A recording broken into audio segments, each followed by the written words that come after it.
Christmas Eve, 2015. In the quiet suburb of Schertz, Texas, a community of about 36,000 with little violent crime, a chilling scene was unfolding. Henry Gutierrez Jr., a 71-year-old self-made millionaire known for his trash-hauling empire, was found shot to death in his own living room. He had been gunned down execution style in his easy chair, hit multiple times, including a fatal shot to the head. The killer had draped a blanket over Henry's body, as if to shroud their gruesome deed. On what should have been a day of joy and generosity, this beloved businessman's home had become a crime scene.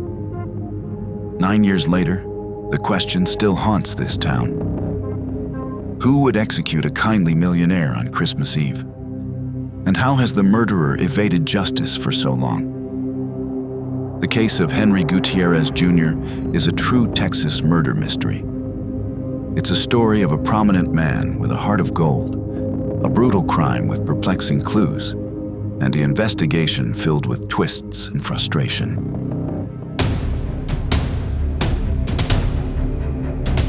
Stay tuned as we delve into the life of the victim, a garbage industry magnate and hippie millionaire, and unravel the tangled timeline of the investigation, from suspicious business disputes to tantalizing red herrings. Was this a robbery gone wrong or a calculated hit? Welcome to Texas Murder Mystery.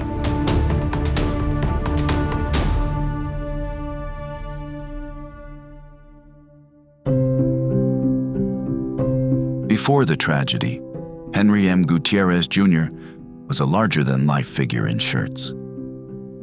To understand the impact of his loss, we need to know who Henry was beyond the headlines. Henry was the American dream personified, a second-generation garbage man who turned trash into treasure. His parents had started a modest trash collection business in the 1960s, and Henry carried that legacy forward. Over decades, he built Bezar Waste, a waste disposal company that grew to a fleet of over 50 trucks and multi-million-dollar revenues. He had a knack for business, often growing companies and selling them for huge profits. One sale in the 1990s netted him around $6 to $7 million. By 2015, Henry was once again on the verge of a big deal, negotiating the sale of Bezar Waste to a national firm and contemplating a comfortable semi-retirement after a lifetime of hard work. Despite his wealth, Henry never flaunted his money. You wouldn't know that he was a multimillionaire if you looked at him. His son Miguel said, describing his dad as kind of a hippie who favored a laid-back lifestyle. Henry's friends and family paint a picture of a generous, down-to-earth man. He would never say no to any organization that asked him for help, remembers Jim Wolverton, a lifelong friend. Every Christmas, Henry made sure local families in need had gifts, handing out $50 or $100 gift cards to struggling folks around town. He famously refurbished bicycles salvaged from the trash and donated them to children. And in an annual Christmas Eve tradition, Henry delivered tamales, pies, and treats to local police officers, firefighters, and city employees as a token of appreciation.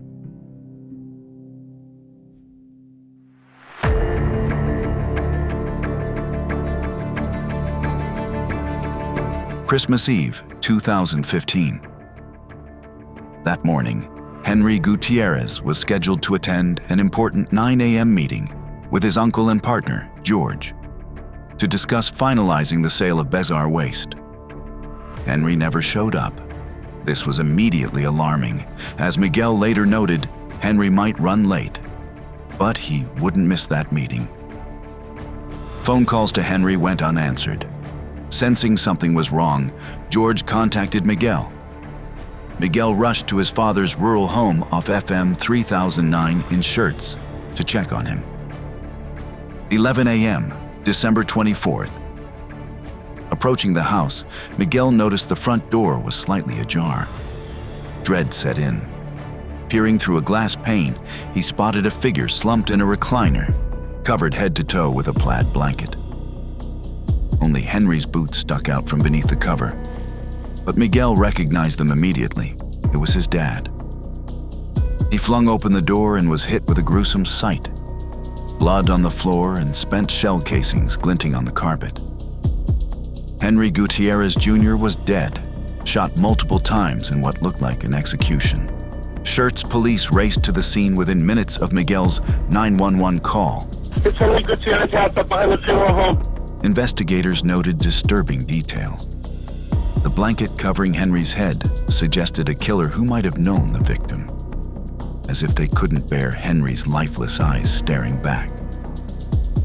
The house was ransacked, drawers pulled out and belongings tossed about, indicating a possible burglary or the staging of one. And curiously, certain valuables were missing. Henry's wallet was gone, and so was a distinctive silver ring he always wore, a heavy band shaped like a Native American chief's headdress. On the coffee table, Henry had laid out several $100 Christmas gift cards intended for his annual giveaways.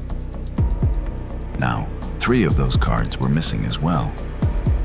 The scene initially pointed to a robbery. Perhaps Henry had been killed by an intruder looking for cash or loot. But something about it felt too convenient.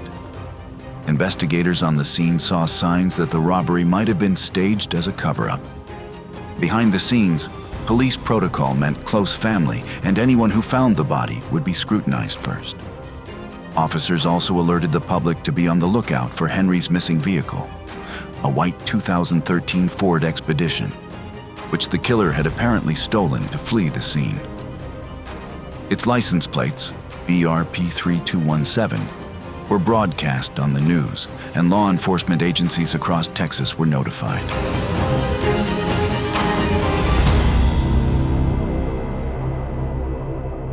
Days turned into weeks with no arrest. Then, a bizarre clue emerged. In the days after the murder, those $100 gift cards stolen from Henry's table began to surface, nearly 200 miles away in Houston, Texas. Police traced at least 3 of Henry's gift cards being used at stores in the Houston area in early January. Schertz Police released surveillance footage of some persons of interest in this case earlier this week. Now, we have some pictures. They show 2 women leaving a Target store back on December the 28th, just days after Gutierrez was found dead in his home. Police say gift cards missing from the crime scene were used at Target and Academy stores in the Houston area. When they tracked down the individuals using them, it turned out they were innocent shoppers.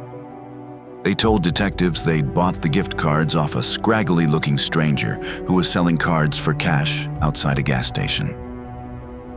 This stranger, described as a transient white male, became a person of interest. The Texas Rangers assisted Schertz PD in creating a composite sketch of the scruffy man based on witness descriptions. That sketch, essentially the portrait of a mystery drifter, was released to the public in early 2016 in hopes of identifying him. Police are searching for this man right here, who is a person of interest in the case. The day of the murder, gift cards were stolen from the house, and apparently this man here sold them to people who used them in Houston. Was this sketch the face of Henry's killer, or just a petty thief who somehow got hold of the stolen gift cards? Detectives were skeptical. Robbers don't usually half loot a place, yet Henry's killer oddly left behind 2 gift cards while taking 3. It raised the possibility that the cards were grabbed in haste or staged. When the dust settled, police concluded the Houston gift card users were not involved in the murder at all. They had simply bought cheap cards from a vagrant. As for that vagrant, the shadowy-looking drifter, he was never found. This promising lead turned into a dead end, a red herring that wasted precious time. Meanwhile, the search for Henry's missing SUV bore fruit a couple of months later. Among a list of items taken from Henry was his 2013 white Ford Explorer, later found in an apartment complex parking lot in San Marcos. On March 10, 2016, about 10 weeks after the murder, Henry's Ford Expedition was located in the parking lot of an apartment complex in San Marcos, Texas. San Marcos is roughly 50 miles northeast of Schertz, along the I-35 corridor, notably en route toward Austin, not Houston. The SUV had apparently been sitting there for up to 3 weeks, anonymous among the rows of cars. One resident reported seeing an older Hispanic woman near the vehicle at some point, but she was never identified, and her connection, if any, is unknown. Forensic teams descended on the SUV, hoping for fingerprints, DNA, or any clue to the killer's identity. Frustratingly, the vehicle yielded nothing. No usable fingerprints, no blood, no trace evidence. If the perpetrator used the SUV as a getaway car, they had wiped it down thoroughly. The recovery of Henry's truck, like the gift cards, brought investigators no closer to the truth.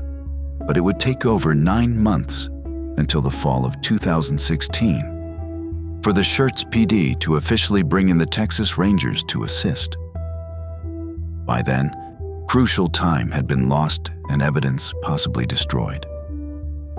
Investigators ended up conducting over 100 interviews across Henry's family, friends, employees, and associates. From the start, police had to consider those closest to Henry, standard procedure in a murder case. That meant even family were not above question. Henry's adult children, Miguel and Adrienne, stood to inherit the bulk of his $14.6 million estate. Investigators learned that Henry had recently made a change to his will. He had removed Miguel as executor, appointing another relative instead. On the surface, a change in estate plans and a multi-million inheritance raise eyebrows. Detectives were frank with Miguel. Both he and his sister were technically persons of interest for the simple fact that they would benefit from Henry's will. This was an uncomfortable chapter for the family. Indeed, Miguel cooperated fully with police, even expressing understanding of why they had to look at him. He said he harbored no resentment about the will change. Henry had made their Aunt Chris the executor, which Miguel said he was thankful for, as it relieved him of that burden. Investigators found no evidence implicating the Gutierrez children in their father's death, and their focus shifted elsewhere. What about Henry's love life? He was a bachelor with a playboy reputation. Could a romantic entanglement have led to murder? Police learned Henry had multiple girlfriends, but all of them were out of town around the holiday and had solid alibis. No jealous spouse or scorned lover emerged as a suspect either. That avenue hit a dead end. Instead, attention turned to Henry's business world, and one name kept coming up: Efrain Gonzalez. Efrain was an old friend-turned-business partner of Henry's. Years ago, they had made a handshake deal to launch a previous company, Alamo Waste, and later sold it for a hefty sum. In 1999, Henry started Bexar Waste, and by Efrain's account, they had another informal deal. Efrain would supply trucks and equipment in exchange for 50% of any future sale of Bexar Waste. Henry, however, disputed this. By 2015, their gentleman's agreement had turned into a bitter lawsuit. In April 2015, about 8 months before the murder, Efrain Gonzalez Sr. sued Henry and Bexar Waste for breach of contract, claiming he was owed half of the impending sale proceeds, an amount likely in the millions. Henry flatly denied ever promising Efrain half, and he countersued Efrain for an unpaid debt, setting the stage for a trial in Bexar County that was looming in 2016. In short, Henry was locked in a high-stakes legal battle with someone who had once been his best friend. Despite the denials, police have never officially cleared Efrain Sr. As of the last reports, he remains a person of interest in Henry's murder. However, It must be emphasized, no charges have ever been filed against Efrain or anyone else in this case, and investigators have not publicly identified any single suspect.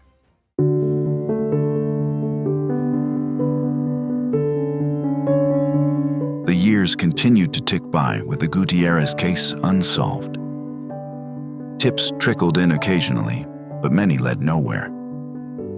Henry's killing began to take on the aura of a cold case. By 2018, 3 years later, the trail was frustratingly sparse. Henry's friends openly worried that the case had been mishandled early on, potentially letting the killer slip away. The Gutierrez family even hired a private investigator, Charlie Parker, to review the case. Parker, after examining the evidence, came to believe what the family had suspected. This was likely a professional hit and not a random burglary. Parker also theorized that the thief of Henry's missing ring might have kept it as a trophy, a calling card of a hitman finishing a contract. To entice reluctant witnesses, authorities increased the reward for information dramatically. By 2018, the Guadalupe County Crime Stoppers reward reached $75,000, one of the largest Crime Stoppers rewards ever seen in Texas. It's one of the highest Crime Stoppers rewards to ever hit the state of Texas. $75,000 is up for grabs for information leading to the killer of Schertz businessman Henry Gutierrez. Finally, in late 2022, 7 years after the murder, Schertz Police officially classified Henry's case as a cold case, the first ever in their department's history. Christmas Eve murder case, now cold. Tonight, police hope a new direction could help solve the killing of a prominent Schertz businessman. Nearly 7 years ago, Henry Gutierrez was gunned down inside his home. Tonight, investigators are making this a cold case, saying it needs a fresh new set of eyes and an in-depth review. Henry's son, Miguel, while frustrated at parts of the early investigation, remained hopeful that a thorough cold case review might finally crack the case. Well, it's bittersweet, and obviously a long time coming. Miguel Gutierrez says he believes his father knew his killer. The family also hopes this new effort will motivate someone to come forward. Miguel says a small piece of information could be the key to catching his father's killer.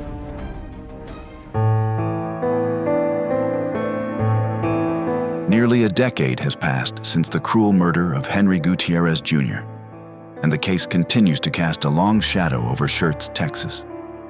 Every Christmas Eve, Henry's family lights a candle in his memory instead of sharing tamales and laughter with him. As each Christmas passes by, it's a sad reminder of the milestones that he's missed. The Schertz police, with fresh eyes on the cold case, are determined to solve this Texas mystery. The revelation of a new person of interest in late 2024 has given renewed optimism. Maybe an arrest is on the horizon, or maybe the case will continue to frustrate and puzzle until a breakthrough, a DNA hit, a conscience-stricken witness, or a confession finally occurs. For now, we are left with troubling questions and unsettling possibilities.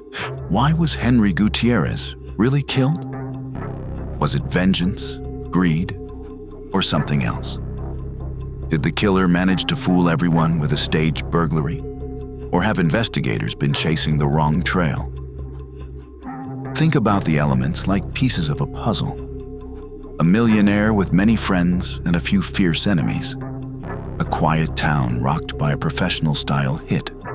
A luxury SUV abandoned in one city and gift cards sold in another. It feels like a story out of a novel. And yet for Henry's children, it's all devastatingly real.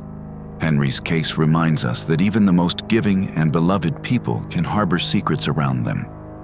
Secrets that sometimes lead to darkness. It also reminds us that justice can be delayed, but those who seek it persist. The investigators say they just need that one tip to blow the case open.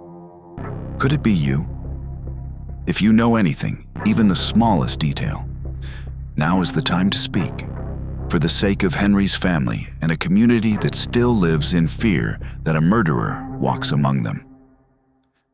Henry Gutierrez Jr. lived a full, generous life, and he deserves justice in death.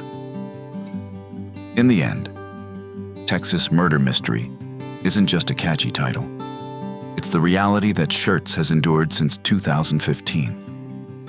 A mystery still unsolved, a killer still unidentified. As we conclude our episode, we leave you with this thought.